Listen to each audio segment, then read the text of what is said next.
Okay, so let's start by understanding a little bit about belly fat. And we first need to understand the different types of fat that's in that area. Okay, so the first one is subcutaneous fat. That's the pinch and inch fat. That's the fat that lies just beneath your skin. It's pinchable. It's on your arms. It's on your thighs. It's the outside fat. Okay.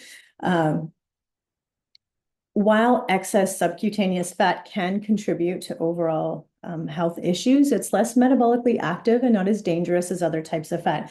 The more subcutaneous fat we tend to have, the more we can extrapolate that to assume and make the correct judgment that there's probably more intra-abdominal visceral fat. Okay, so we can't see the deep visceral fat. So we're not in this workshop, I'm not talking about the subcutaneous fat. I'm talking about the deep visceral fat that's inside your abdominal cavity, that's surrounding your vital organs like your liver, your pancreas, and your intestines. You can't see it, you can't touch it, you can't grab it. And it's really, you can't really measure it except for using a DEXA scan. We'll talk about that later. That's the only way to really measure for it. And this is kind of what makes it tricky too, is you can't see it, you don't know. So oftentimes people, you can have deep, dangerous visceral fat and still not weigh that much on the scale because you don't have a lot of subcutaneous fat, but it's been accumulating in the midsection. Okay. It is the most dangerous type of fat. Visceral fat is highly inflammatory. It's an endocrine organ. It's highly inflammatory and metabolically active. It releases inflammatory substances. It disrupts hormone balance, and it's these hormones and these inflammatory substances that it releases that are what significantly increase your risk of chronic disease. Okay, this is the belly fat we need to get rid of. This is the belly fat we're talking about. Okay, it's not about cosmetic, it's not about aesthetics, it's about your long-term health. Okay, and this visceral fat, like I said, it's not just passive, it's not just subcutaneous fat is pretty benign, it's just there, right? It has a function. It keeps your body warm. It's a cushion for for your body. But that visceral fat, it's not just passive. It's not just there. It's a highly active endocrine organ. It secretes inflammatory substances and hormones, fueling a cycle of metabolic dysfunction. It disrupts insulin signaling. It increases insulin resistance and systemic inflammation. Okay, really, really, it's like toxic stuff.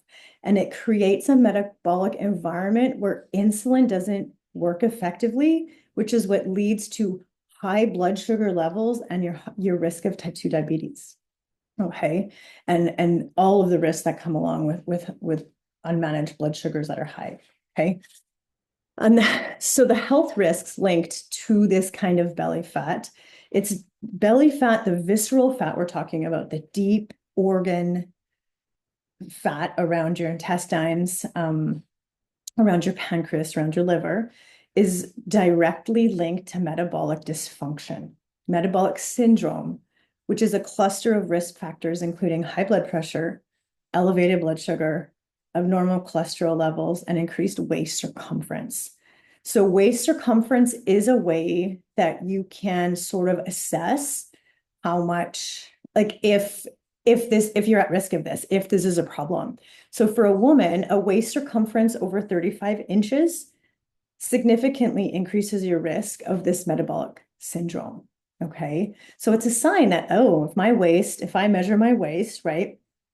It's usually the narrowest part of your waist, usually just above your belly button. If that measures greater than 35 inches, it's a sign that, yeah, I've probably got some belly fat in there that is a concern that I need to take seriously. Okay. And a shocking fact is that it's estimated that 88% of adults have some degree of metabolic dysfunction, with many completely unaware of it. Okay, metabolic dysfunction is the underlying cause of insulin resistance, hormone imbalances, and belly fat accumulation. And this is why belly fat isn't just about appearance, it's about health and longevity. Okay, and there's a lot of people that are metabolically unhealthy, they have metabolic dysfunction, and most people have no idea. They just feel terrible. They're gaining weight. They're frustrated with that midsection. I've got a list of signs and symptoms later to kind of look through. But this is a way, this is like a screening tool you can use with yourself. Oh, yeah, I might be at risk of this. Okay. And we'll talk later as well. Go and talk to your doctor. Go and talk to your doctor. Because again, if this is left untreated, it progresses. And if you treat it incorrectly with traditional diet methods, calories in, calories out, restrict, cut, all the things, you can make it worse. I don't want that. Okay. So that's why I want you guys to understand this. So the perimenopause can increase the risk of belly fat accumulation. So this is a reality for midlife women. That's generally who comes to my chats and who follows me and who I talk to, because perimenopause and menopause increase your risk of belly fat and then the complications of it. I think cardiovascular disease is still the leading cause of death in women. And people say, I don't know why this happens. I'm like, I know why, because their hormones are changing and women have been taught to diet their whole life and women are super stressed, and all of that contributes to more and more belly fat, which creates more and more systemic inflammation and insulin resistance and metabolic dysfunction. And it's left unmanaged, right? It's just unmanaged. And women are taught to diet and that doesn't work. It makes it worse. And then we end up with cardiovascular disease and other issues, other metabolic dysfunctions. This is really important for women in midlife. And so what's happening in perimenopause that makes women uniquely more susceptible to this, more at risk of this and the long-term health consequences? And that's the hormonal shifts that are happening in perimenopause. I have a whole, there's other trainings on perimenopause, but essentially perimenopause quickly is the sort of, it can be 5 to 10 years before menopause hits, where your hormones are changing drastically because your body is going from being able to reproduce to shutting it down. Okay. And in that time is a lot of hormone shifts. And the big ones that impact this and that impact everything, everything is connected to this in perimenopause. And it's that decline in estrogen. Estrogen normally directs fat storage to our hips and thighs, subcutaneous. But as estrogen decreases, fat distribution shifts and more fat accumulates in the abdomen, okay, which increases our risk of metabolic dysfunction.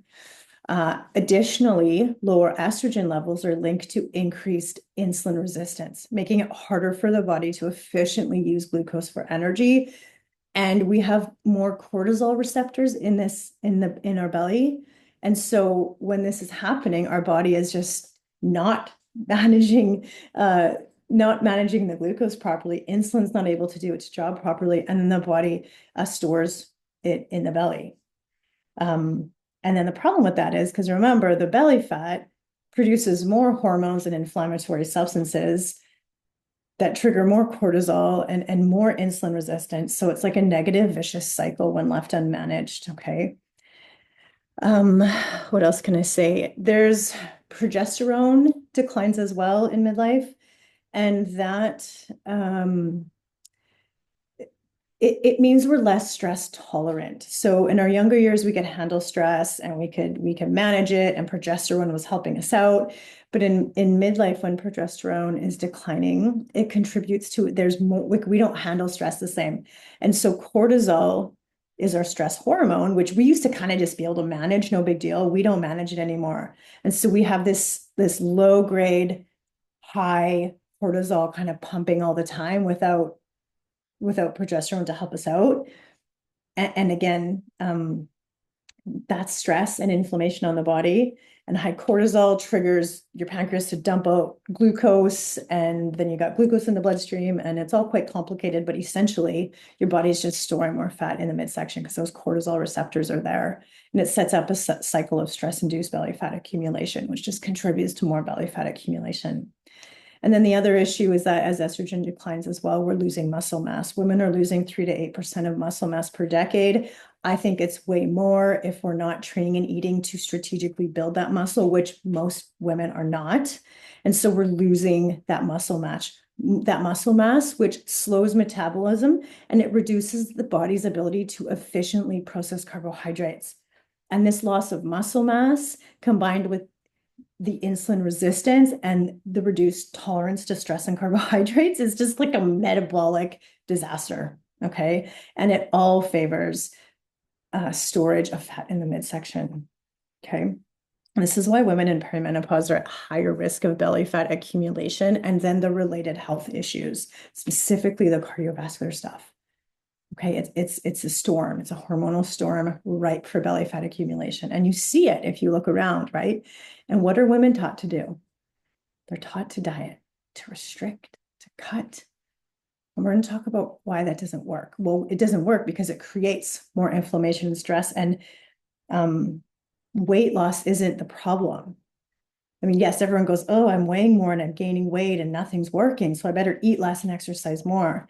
But that's not actually the issue. The weight that you're feeling, the increased belly fat that you're feeling and seeing is a symptom of the deeper metabolic dysfunction. And I need you to really understand that.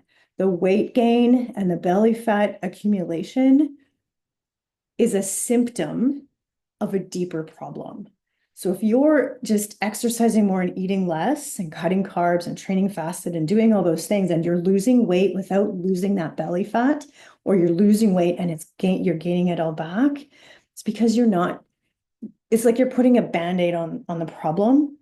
The problem isn't the weight. Yes, it sucks, but it's not what we need to solve for. We need to solve for the metabolic dysfunction, the systemic inflammation, the muscle loss, the insulin resistance. We need to solve for those things. And to solve for those things, we don't eat less and exercise more. We don't cut carbs. We don't fast for extended periods of time. We have to train and eat strategically. We have to tame inflammation. We need to improve insulin resistance and metabolic function.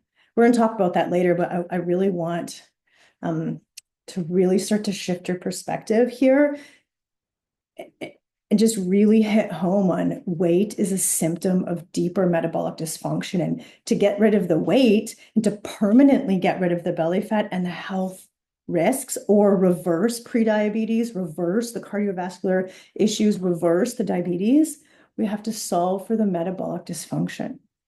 Okay. And that's what dieting doesn't teach you, because dieting doesn't know any of this stuff.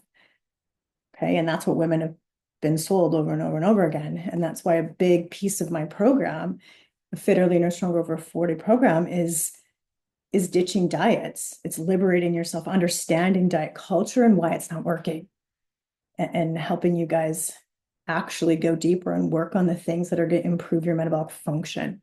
Okay. So let's move on from that.